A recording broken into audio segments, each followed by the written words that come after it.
a stranger in the black sedan. Won't you hop inside my car? I got pictures, got candy, I'm a lovable man, and I can take you to the nearest star. I'm your vehicle, baby.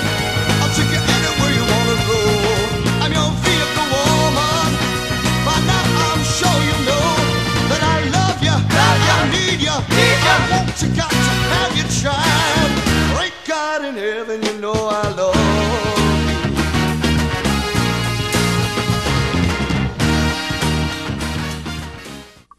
The British are coming, the British are coming.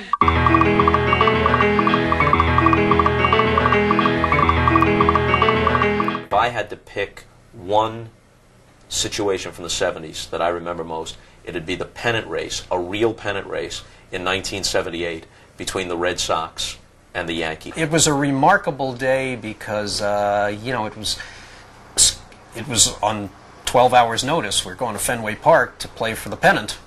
And usually we're not prepared to do things so suddenly and so without plan. You know, I mean, where's the suitcases? Where's the where's the flight information? Where's our printed itinerary? Well, are we in our regular hotel? None of these things mattered. It was just like grab a toothbrush. We're going to Fenway. That game should never have taken place because I didn't get to pitch for 9 games against the Yankees during the debacle where we had the 12-game lead. I would have beat them once. The playoff would have never happened.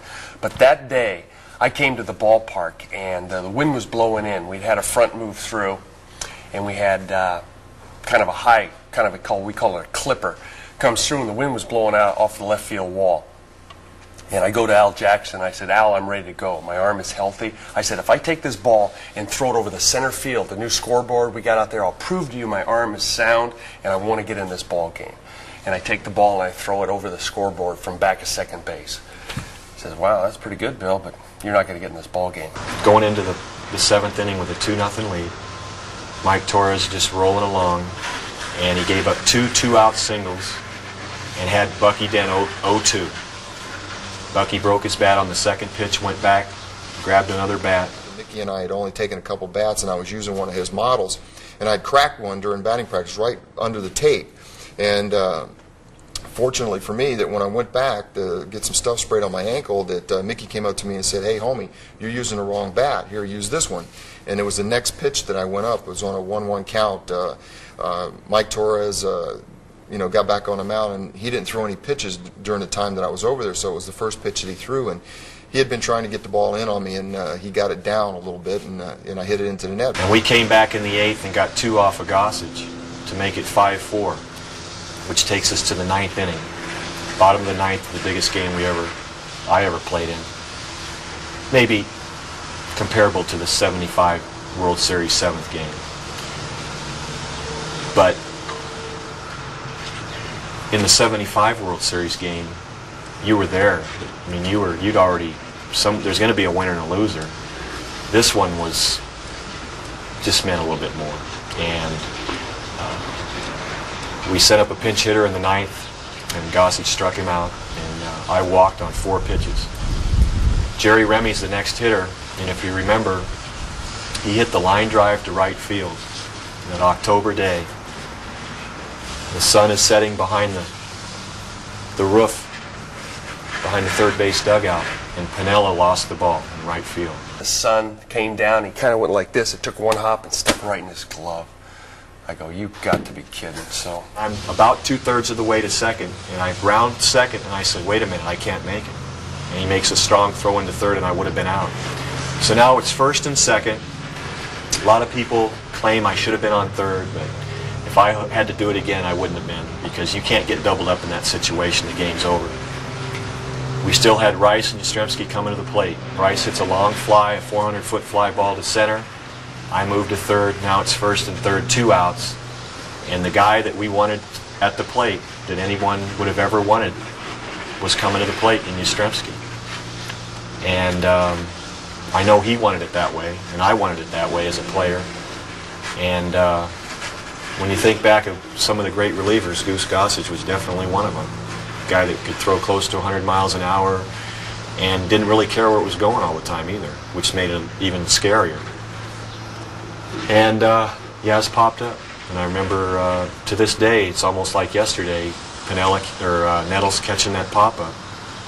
And the game was over, and it was probably the worst I'd felt ever in the game of baseball. That's what a pennant race felt like. Something we will never see anything remotely like as long as they persist with this wild card idiocy.